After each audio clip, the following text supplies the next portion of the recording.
Hello everyone, this is Shikha Srivastava from mathematics farm. आज हम लोग क्या पढ़ेंगे? आज हम लोग class 8 chapter 9 that is mensuration में एक्सरसाइज 9.1 का क्वेश्चन नंबर 6 सॉल्व करेंगे। और ये मैं अपडेटेड एनसीईआरटी सिलेबस 2023 के अकॉर्डिंग आप लोगों को पढ़ा रही हूँ। Question is find the area of rhombus. आपको रोम्बस का एरिया फाइंड आउट करना है हुज साइड इज 5 सेंटीमीटर, जिसका साइड 5 सेंटीमीटर है, and whose altitude is 4.8 centimetre, और उसका एल्टीट्यूड 4.8 सेंटीमीटर है। If one of its diagonal is 8 centimetre long, find the length of the other diagonal. ठीक है, आपको एक डायगोनल गिवन है इस रोम्बस की 8 सेंटीमीटर, आपको दूसरी डायगोनल की लेंथ फाइंड आउट करनी है। चलिए सबसे पहले एक रोम्बस बनाते हैं। यहाँ पे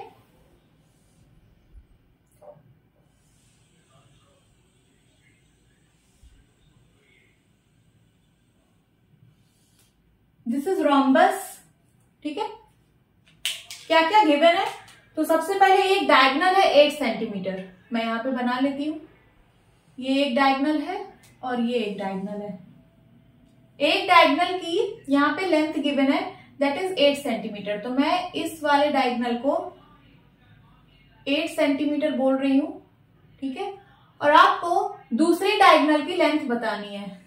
मान लीजिए ये D2 है और ये D1 है। D1 की लेंथ 8 सेंटीमीटर है, D2 की लेंथ हम लोगों को फाइंड आउट करनी है। और क्या गिवन है?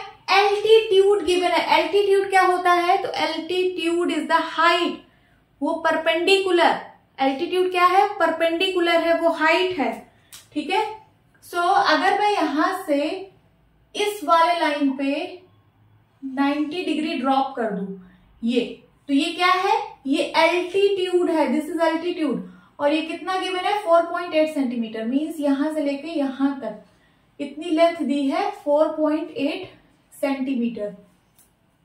हमें एरिया भी बताना है और हमें दूसरा डायगोनल भी फाइंड आउट करना है। कैसे करेंगे? तो सबसे पहले आप लोगों को एक चीज पता होगा कि ये जो रोम्बस है ये पैरेललोग्राम होता है।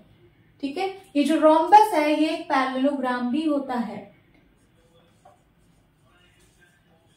Parallelogram, rhombus is a parallelogram. तो चलिए हम सबसे पहले एरिया ऑफ रोम्बस निकालते हैं। और रोम्बस क्या होता है? ब्रैकेट में लिख ले रहे हैं पैरेललोग्राम। पैरेललोग्राम का एरिया कितना होता है? तो base into height, base into height, B into H, B into H. यहां पे एच की वैल्यू है 4.8 सेंटीमीटर। एंड देखिए इस रोम्बस की साइड दी थी 5 सेंटीमीटर। साइड का मतलब सारी साइड, क्योंकि रोम्बस की साइड इक्वल होती है। तो अगर ये 5 सेंटीमीटर तो ये भी 5, ये भी 5 और ये भी 5।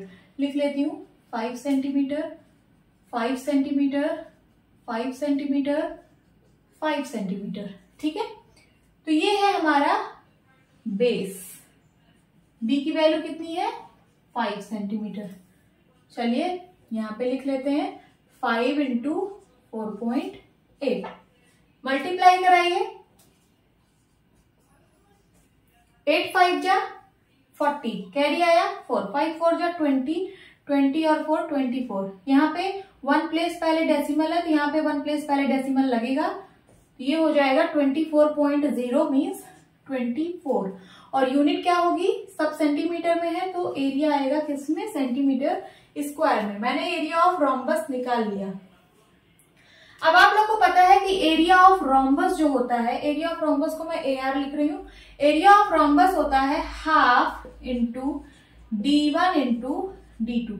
D1 D2 क्या है? तो डायगोनल्स है रोम्बस की, is equals to 24। So half into D1 की वैल्यू हमें पता है 8 सेंटीमीटर और D2 की वैल्यू हमें निकालना है, दूसरी डायगोनल हमें निकालनी थी, इज इक्वल्स टू 24। 2 1 जा 2, 2 4 जा 8। यहां आया क्या? 4 into D2 is equals to 24।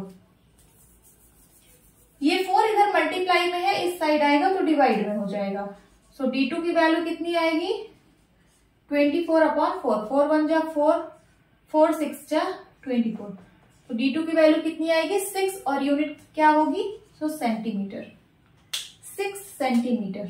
This is the answer. हमसे यही पूछा था ना कि length of the other diagonal, other diagonal को हम लोगों ने D2 बोला और D2 की वैल्यू कितनी आ गई 6 सेंटीमीटर। और क्या पूछा था, एरिया ऑफ रोम्बस पूछा था, तो एरिया ऑफ रोम्बस भी हम लोगों ने निकाल लिया। ये इसका आंसर है एरिया का और ये अदर डायगोनल का आंसर है। होप स्टूडेंट्स आपको ये क्लास अच्छी लगी होगी। मिलती हूँ अपनी नेक्स्ट वीडियो में, तब तक के लिए bye bye and take care.